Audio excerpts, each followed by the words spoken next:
Today, we are going to be talking about pertussis or whooping cough.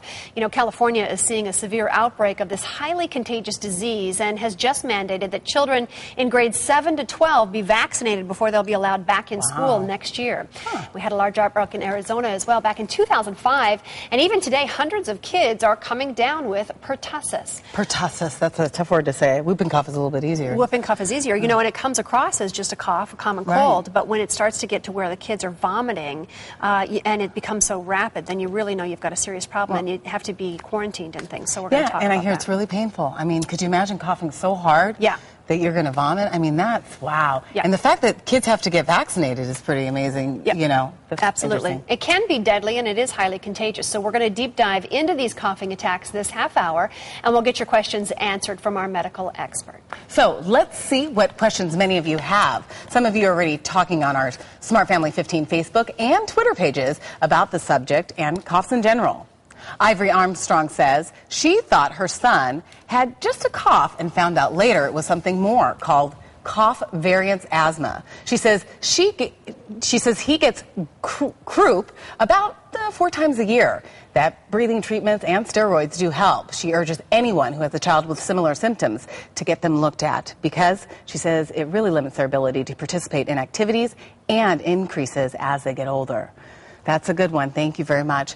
Plus, Kelly Dunlap Cosmas says she worked for an ear, nose, and throat doctor. She says if the cough persists longer than 8 to 10 days, it is time to get it checked out. It could be nothing, but it's better to leave it to the doctor to decide and check it out.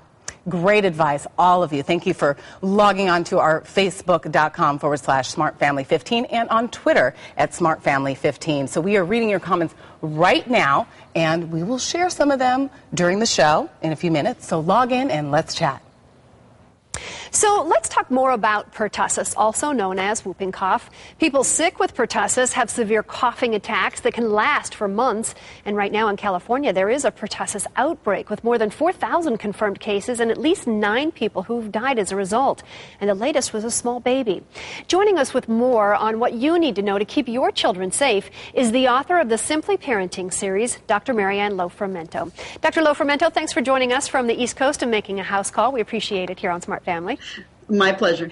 So what is pertussis exactly?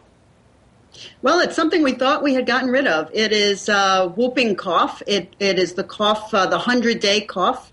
It's caused by an organism called Bordetella pertussis. It is a bacterium, and it is spread by people coughing on other people and respiratory droplets. And if you catch it and you are not immunized from it, you can become quite sick with spasms of coughing, which can often lead to vomiting. That's how severe they are. And in very susceptible people, especially small children and infants, it can actually lead to death, and that's what they have had in California this year. Mainly infants who have died who were not immunized, who were too young to be immunized against the disease. Yeah, when you talk about this being, able to be spread through coughing, it is very contagious. So what would happen then if somebody caught this? Let's walk through some of those symptoms that people would see, because it really kind of looks like a cold.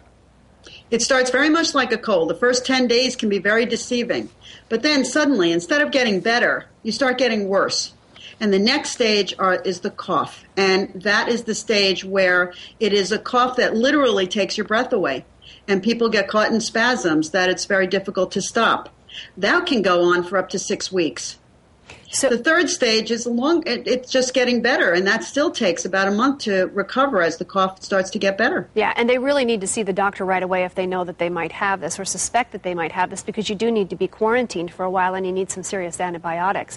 Let's talk about vaccines for a minute, because California just said, listen, we're going to mandate that grades 7 through 12 have to be vaccinated by this school year next year, just to help protect them from the contamination of pertussis. How important is it for vaccines, and what age do you recommend it? Normally, we immunize all babies for pertussis at 2, 4, 6 months of age, and then when they're toddlers at 18 months, and then again at 4. And that immunization will last you for a very long time. However, what we found is that the older you get, the protection from the vaccine starts to wane, and so it's not as strong anymore. So there are adolescents and then even young adults and older people who are now susceptible to pertussis once again. Their vaccinations did not protect them for life, and they will need a booster. All right, so you recommend then that they definitely get this vaccine and they follow up with a booster if needed. Strong advice today, and obviously absolutely, this can be deadly, so something to watch. Dr. Lofermento, thanks for being with us. We appreciate it.